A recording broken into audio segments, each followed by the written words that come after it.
وأحسن منك لم تر قط عيني وأجمل منك لم تلد النساء خلقت مبرأ من كل عيب خلقت مبرأ من كل عيب كأنك قد خلقت كما تشاء كتاب أنزلناه إليك مبارك ليدبروا آياته وليتذكر أولو الألباب. یہ کتاب برکت والی ہے جسے ہم نے آپ کی طرف نازل فرمایا ہے تاکہ دانش مند لوگ اس کی آیتوں میں غور و فکر کریں اور نصیحت حاصل کریں. اللہم صلی علی سیدنا محمد وعلی آل سیدنا محمد بعدد کل ذرۃ مئۃ الف الف مرۃ. سامعین و ناظرین اکرام، السلام علیکم ورحمۃ اللہ وبرکاتہ. سامعین اکرام، درس نمبر 82 سورہ بقرہ آیت نمبر 69 سے 71 تک. آج کا موضوع، کیا ہم اپنے رب کے احکامات کو بلا چون و چرا تسلیم کرتے ہیں؟ اس کے ساتھ آج کے سبق کا آغاز کرتے ہیں. سب سے پہلے گزشتہ سبق کا اعادہ ہوگا. بسم اللہ الرحمن الرحیم. شروع اللہ کے نام سے جو بڑا مہربان نہایت رحم والا ہے. وَإِذْ قَالَ مُوسَى لِقَوْمِهِ إِنَّ اللَّهَ يَأْمُرُكُمْ أَن تَذْبَحُوا بَقَرَةً قَالُوا أَتَتَّخِذُنَا هُزُوًا قَالَ أَعُوذُ بِاللَّهِ أَنْ أَكُونَ مِنَ الْجَاهِلِينَ. اور جب موسیٰ نے اپنی قوم کے لوگوں سے کہا کہ خدا تم کو حکم دیتا ہے کہ ایک بیل ذبح کرو، وہ بولے کیا تم ہم سے ہنسی کرتے ہو؟ موسیٰ نے کہا کہ میں خدا کی پناہ مانگتا ہوں کہ نادان بنوں.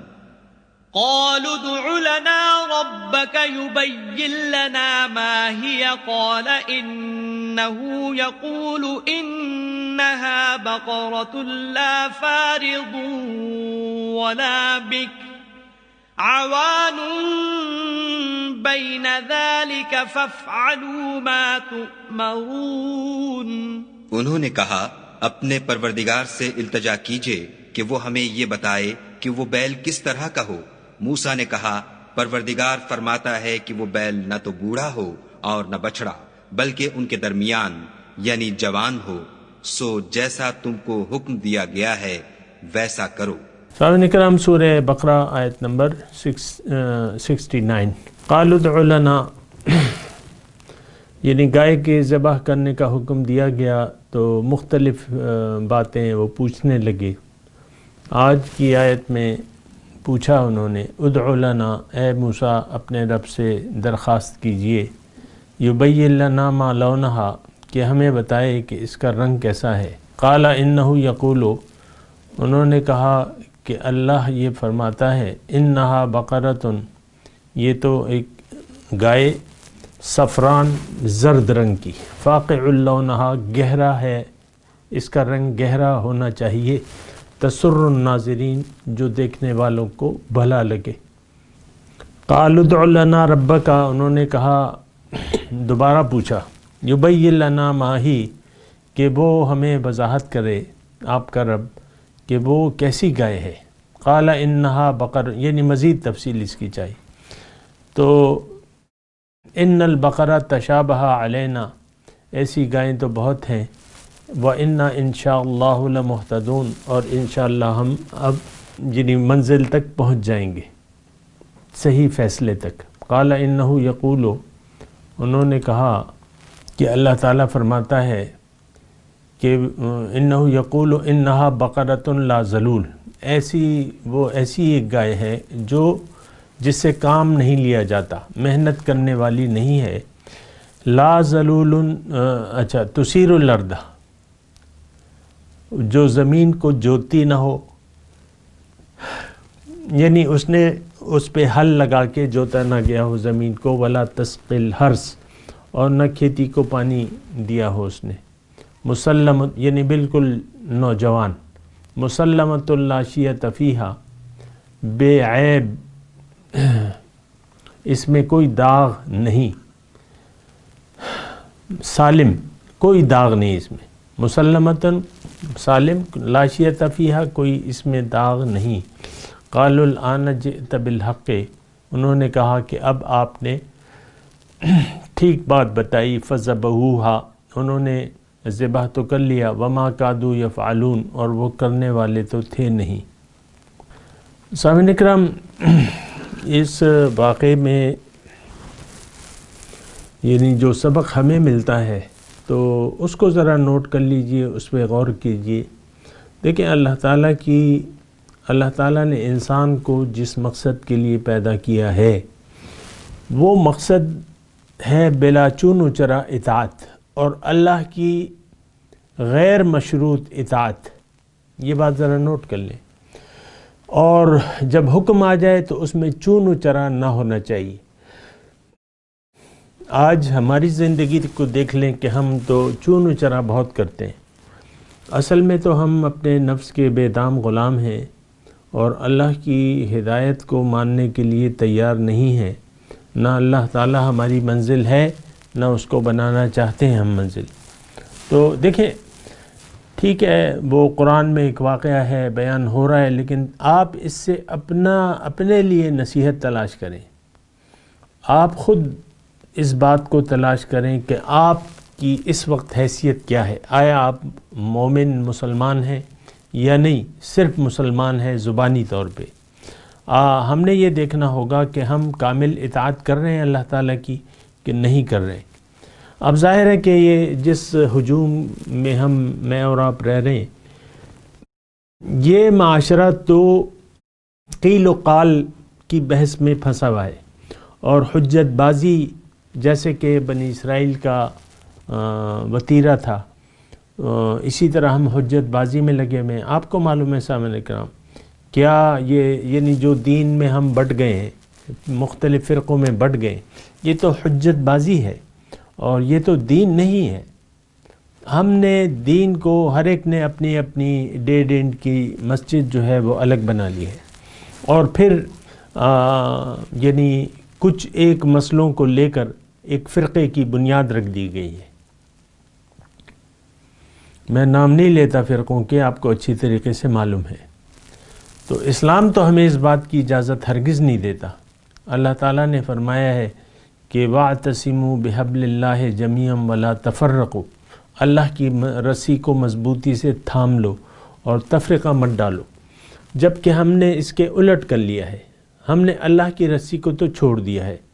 دیکھیں اللہ کی رسی ہے قرآن، اور قرآن کو تو وہ تھامتا ہے، قرآن اللہ کی رسی کو وہ تھامتا ہے یا تھام لے گا جو اللہ تک پہنچنا چاہتا ہو۔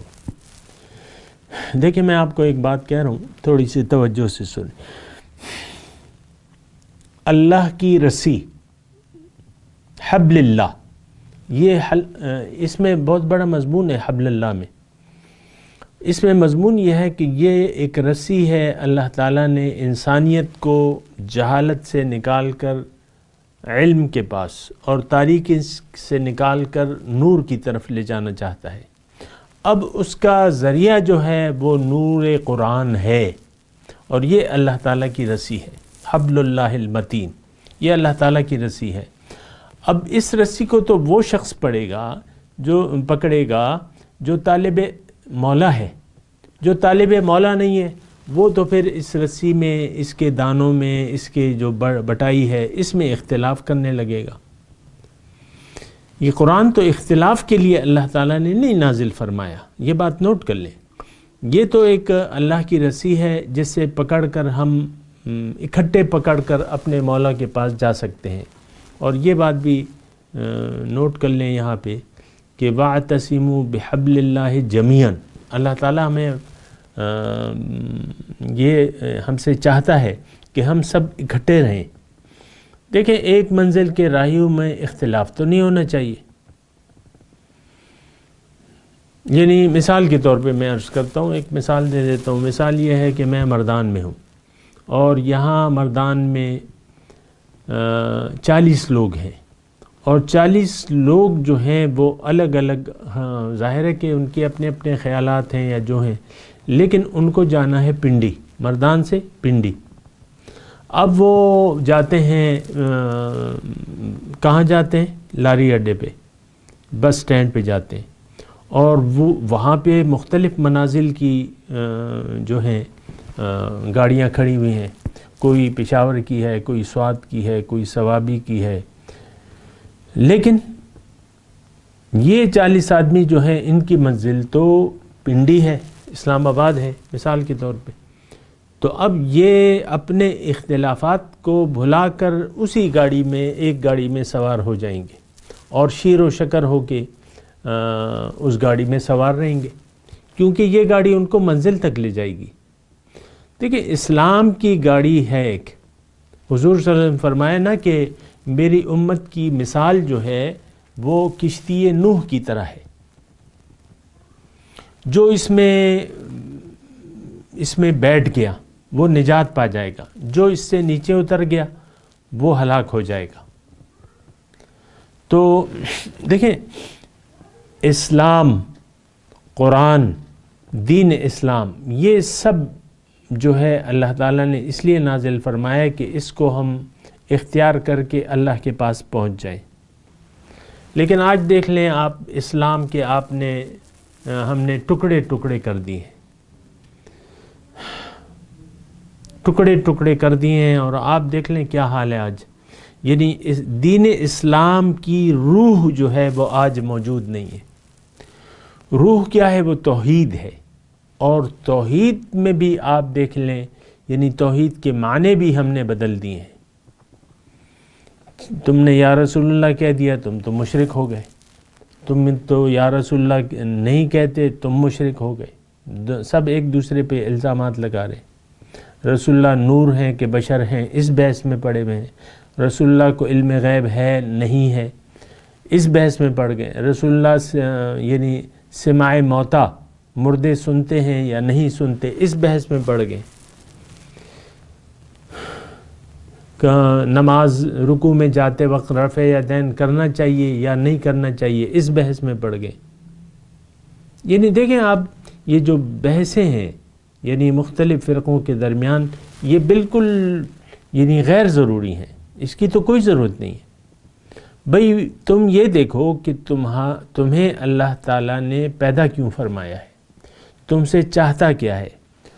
تو اب جب تمہیں مقصد معلوم ہو جائے تو اب وہ مقصد کو پورا کرنے کا طریقہ کیا ہے کہ تم اللہ کی رسی کو مضبوطی سے تھام لو، اکٹھے ہو کے۔ وَاعْتَصِمُوا بِحَبْلِ اللَّهِ جَمِيعًا وَلَا تَفَرَّقُوا، اور تفرقہ نہ کرو۔ لیکن آج تو ہم اس کے الٹ ہیں سامنے کرام۔ جس کو بھی کہو، میں اپنی مثال دیتا ہوں، لوگ مجھے سنتے ہیں، پھر بعض لوگ مجھے کہتے ہیں کہ تم کون سے فرقے سے تعلق رکھتے ہو۔ یعنی کسی فرقے میں شامل ہونا ضروری ہے کیا؟ اللہ کی توحید، رسالت اور آخرت کا میں اقرار کر کے اور اللہ کو منزل بنا کے رسول اللہ صلی اللہ علیہ وسلم کی اسوہ حسنہ کے مطابق زندگی گزارنے لگوں، تو کیا اس کے بعد بھی کوئی فرقے کی مجھے ضرورت ہے؟ بالکل نہیں ہے۔ سامنے کرام، بہرحال یہ دیکھیں بنی اسرائیل کا جو یہ واقعہ آ رہا ہے نا، تو اس میں ہمارے لیے سبق یہ ہے کہ چون چرا فَذَبَحُوهَا وَمَا كَادُوا يَفْعَلُونَ، انہوں نے ذبح تو کر دیا لیکن وہ کرنے والے تو نہ تھے۔ یعنی حیل و حجت کر کے سارا جو ہے یعنی حکم جو ہے اس کا مذاق بنا لیا اس نے۔ حکم تو یہ تھا ان اللہ یأمرکم ان تذبحوا بقرہ، موسیٰ علیہ السلام نے اپنی قوم سے کہا کہ ایک گائے کو ذبح کر لو۔ اب کوئی بھی گائے ہوتی، کالی ہوتی، سفید ہوتی، زرد ہوتی، اور جوان ہوتی، بوڑھی ہوتی، بس گائے ہونا تھا۔ انہوں نے شرائط پوچھ کے اپنے لیے بھی مشکل کر لی۔ لیکن اصل جو چیز تھی، یعنی مشکل تو جو تھی ان کی تھی، لیکن اصل چیز، اصل خرابی کیا تھی کہ حیل و حجت، چون و چرا. یہ اس میں ہمارے لیے سبق ہے سامعین کرام کہ ہم چون و چرا سے کام نہ لیں اور اللہ کے سامنے اللہ کے حکم کے سامنے سر جھکا دیں. دیکھیں مسلمان کی ایک اللہ تعالیٰ صفت بیان کرتا ہے، وقالو سمعنا و اطعنا، ہم نے سنا اور ہم نے اطاعت کی، بس. تو یہ چون و چرا جو ہے نا، میں آپ کو ایک بات اور بھی بتا دوں کہ چون و چرا وہ لوگ کرتے ہیں کہ جو طالب مولا نہیں ہے، جو طالب حق نہیں ہے، جو اسلام کی روح کو سمجھے نہیں ہے، وہ پھر چون و چرا کہتے ہیں. وہ پھر لفظی بحث میں پھنس جاتے ہیں، وہ پھر یعنی ایسے ایشوز اپنے لیے کھڑے کر لیتے ہیں کہ پھر فرقے بنا لیتے ہیں، اور پھر فرقوں کا ہی جو ہے یہ عام آپ کے مدرسوں میں جو ہے، یعنی مجھے معلوم ہے کہ کسی بھی فرقے کا یا گروپ کے آپ مدرسے میں داخلہ لیں گے، سب سے پہلے طالب علم کو مخالف فرقے کے عقائد بمائے ان کے رد کے دلائل سکھائے جاتے ہیں.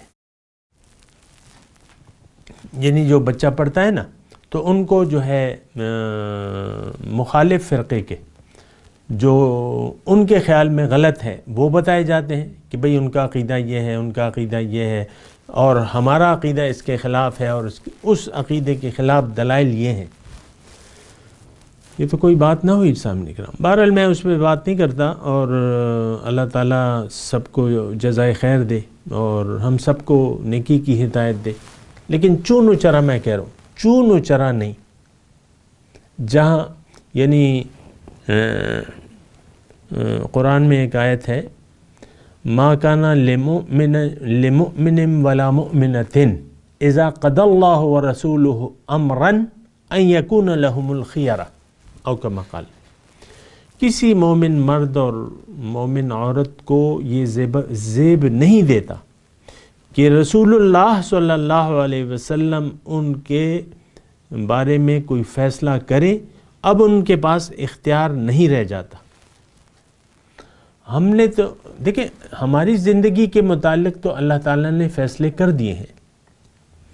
رسول اللہ صلی اللہ علیہ وسلم نے ہمیں زندگی کا طریقہ اور اس پر عمل کا طریقہ بتایا ہے کہ بھئی یہ حکم ہے اور اس پہ عمل کا طریقہ یہ ہے. اور ایک بات میں یہاں اور بھی کہنا چاہوں گا کہ قرآن اور سنت ہم نام لیتے ہیں نا، حضور صلی اللہ علیہ وسلم فرمائے کہ میں تم میں دو چیزیں چھوڑ کے جا رہا ہوں، اگر تم نے اس کو مضبوطی سے پکڑ لیا تو تم کبھی گمراہ نہیں ہوگے.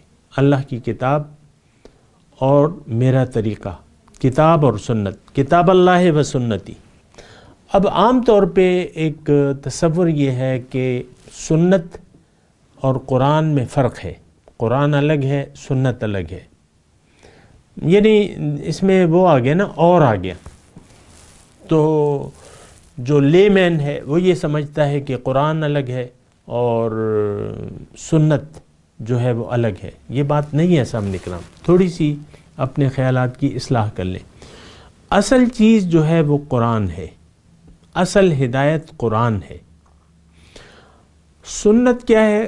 یہ بھی قرآن ہے، یہ عملی قرآن ہے کہ قرآن پر عمل کیسے ہوگا، وہ سنت، طریقہ. تو قرآن اور قرآن پر عمل کا طریقہ، یہ قرآن اور سنت ہو گیا. قرآن کو آپ کہیں بھی ڈیگریڈ نہ کیجئے گا. قرآن اگر عملی صورت میں آ جائے گی تو وہ سنت بن جائے گی، سنت رسول صلی اللہ علیہ وسلم. بہرحال میں یہ قیل و قال پہ بات کر رہا تھا. اللہ تعالیٰ نے پھر فرمایا ناراضگی کی حد تک کہ فَذَبَحُوهَا وَمَا كَادُوا يَفْعَلُونَ. تو ہم بھی اسی طرح جو ہے، ہم نے تو حیل و حجت اپنائی بھی نہیں ہے. ہمارا تو معاملہ بالکل کلیئر کٹ ہے کہ بھئی ہمیں نہ چھیڑو. ہم نے تو دنیا کو ترجیح دے دی ہے اور دینا چاہتے ہیں. اس کے علاوہ ہم کوئی منزل بنانے کے لیے تیار نہیں ہیں.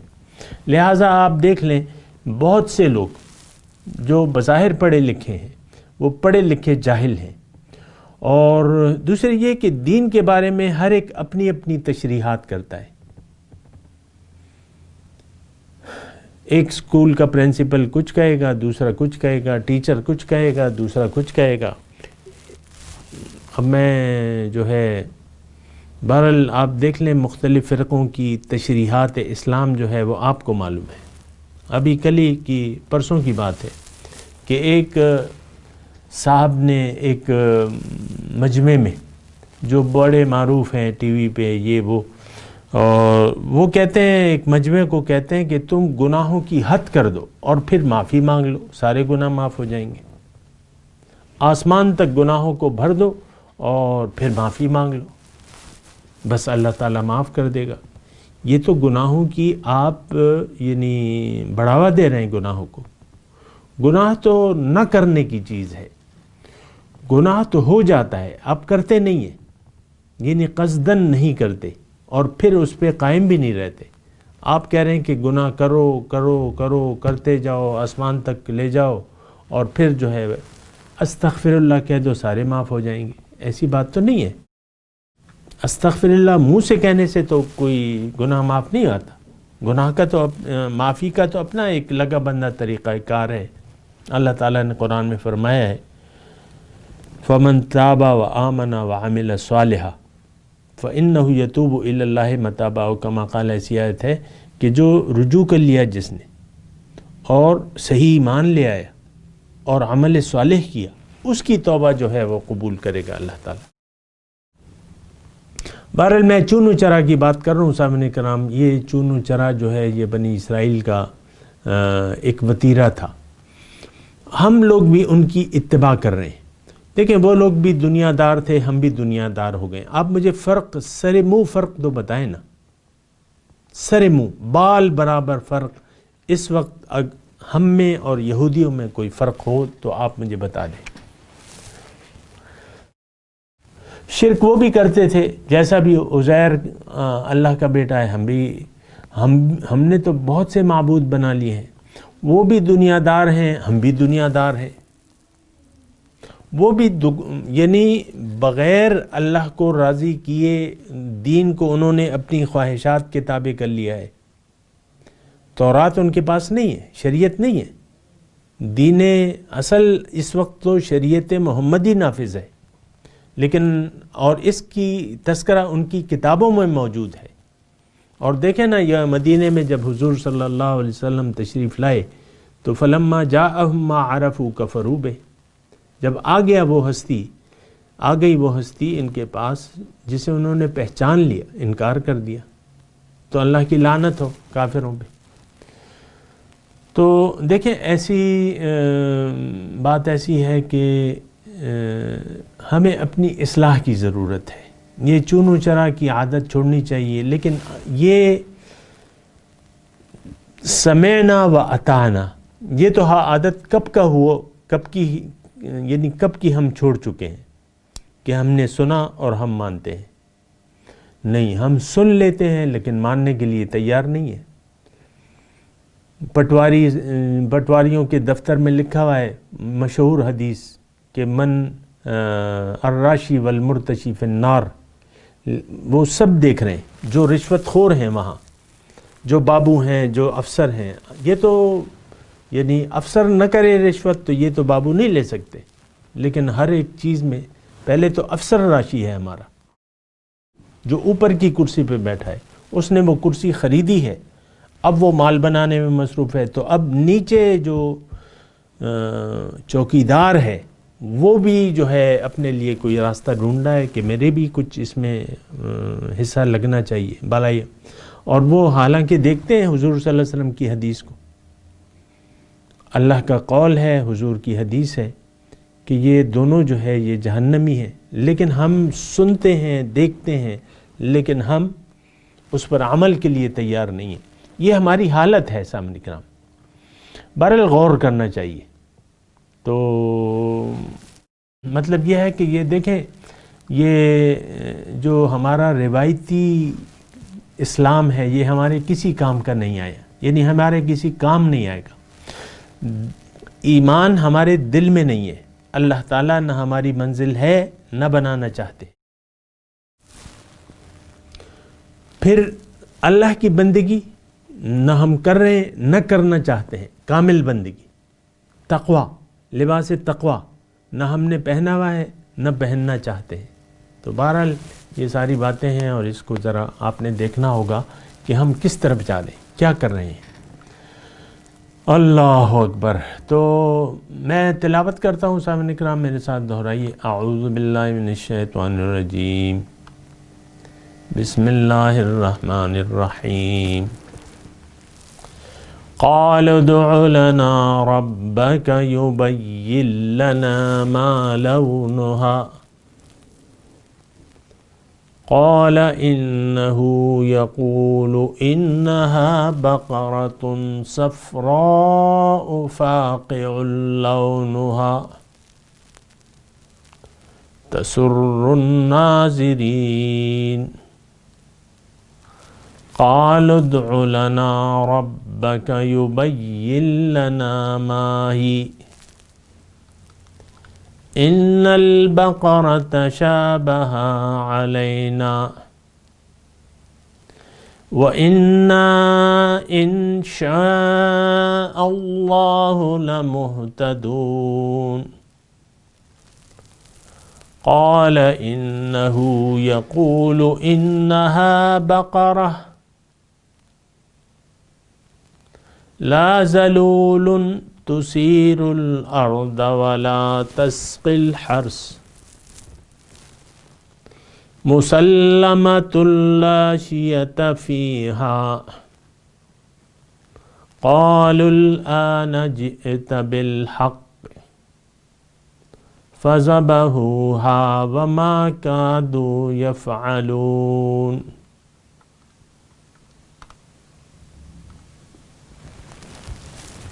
ترجمہ سنا دیں. قالوا ادع لنا ربک،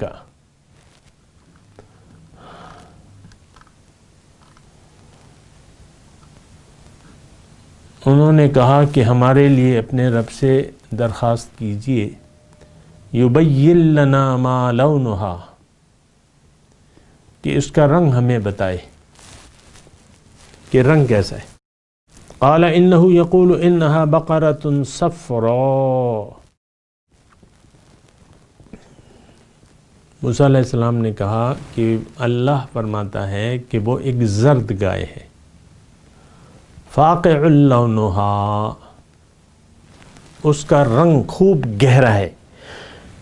تسر الناظرین، دیکھنے والے کو بھلی معلوم ہوتی ہے. قالوا ادع لنا ربک،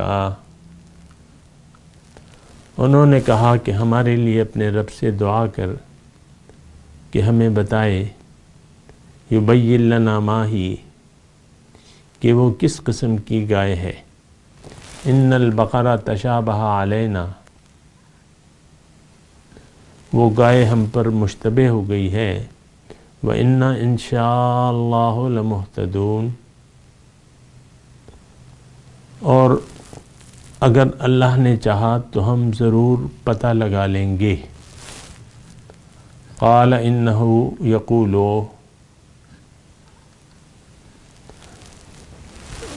موسیٰ علیہ السلام نے کہا کہ وہ فرماتا ہے بقر انہا بقرۃ لا ذلول، کہ وہ ایسی گائے ہے جو محنت کرنے والی نہیں، یعنی اس سے کام نہ لیا گیا ہو. تثیر الارض ولا تسقی الحرث، اس نے زمین کو جوتا نہ ہو اور نہ کھیتی کو پانی دیا ہو. مسلمۃ لا شیۃ فیہا، بالکل بے عیب، سالم، اس میں کوئی داغ نہیں. قالوا الآن جئت بالحق، انہوں نے کہا کہ اب آپ نے ٹھیک بات بتائی. فذبحوها وما كادوا يفعلون، پس انہوں نے ذبح تو کر لیا لیکن وہ کرنے والے تو نہ تھے. اب ان آیت کی تلاوت اور ترجمہ. بسم اللہ الرحمن الرحیم. شروع اللہ کے نام سے جو بڑا مہربان نہایت رحم والا ہے۔ قالوا ادع لنا ربك يبين لنا ما لونها قال إنه يقول إنها بقرة صفراء فاقع لونها تسر الناظرين۔ انہوں نے کہا اپنے پروردگار سے درخواست کیجئے کہ ہم کو یہ بھی بتا دے کہ اس کا رنگ کیسا ہو۔ موسیٰ نے کہا پروردگار فرماتا ہے کہ اس کا رنگ گہرا زرد ہو کہ دیکھنے والوں کے دل کو خوش کر دیتا ہو۔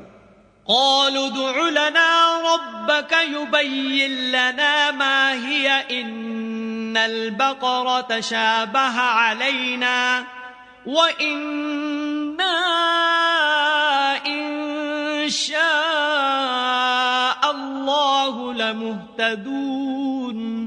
انہوں نے کہا اب کے پروردگار سے پھر درخواست کیجئے کہ ہم کو بتا دے کہ وہ اور کس کس طرح کا ہو، کیونکہ بہت سے بیل ہمیں ایک دوسرے کے مشابہ معلوم ہوتے ہیں، پھر خدا نے چاہا تو ہمیں ٹھیک بات معلوم ہو جائے گی۔ قال إنه يقول إنها بقرة لا ذلول تثير الأرض ولا تسقي الحرث مسلمة لا شية فيها قالوا الآن جئت بالحق فذبحوها وما كادوا يفعلون۔ موسیٰ نے کہا کہ خدا فرماتا ہے کہ وہ بیل کام میں لگا ہوا نہ ہو، نہ تو زمین جوتتا ہو اور نہ کھیتی کو پانی دیتا ہو، اس میں کسی طرح کا داغ نہ ہو۔ کہنے لگے اب تم نے سب باتیں درست بتا دیں، غرض بڑی مشکل سے انہوں نے اس بیل کو ذبح کیا اور وہ ایسا کرنے والے تھے نہیں۔ اس کے ساتھ ہی سامعین کرام آج کے درس کا وقت اختتام کو پہنچا۔ انشاءاللہ اگلے درس میں ملاقات ہوگی۔ وآخر دعوانا ان الحمد للہ رب العالمین، والسلام علیکم ورحمۃ اللہ وبرکاتہ۔ مولاي صل وسلم دائما ابدا على حبيبك خير الخلق كلهم۔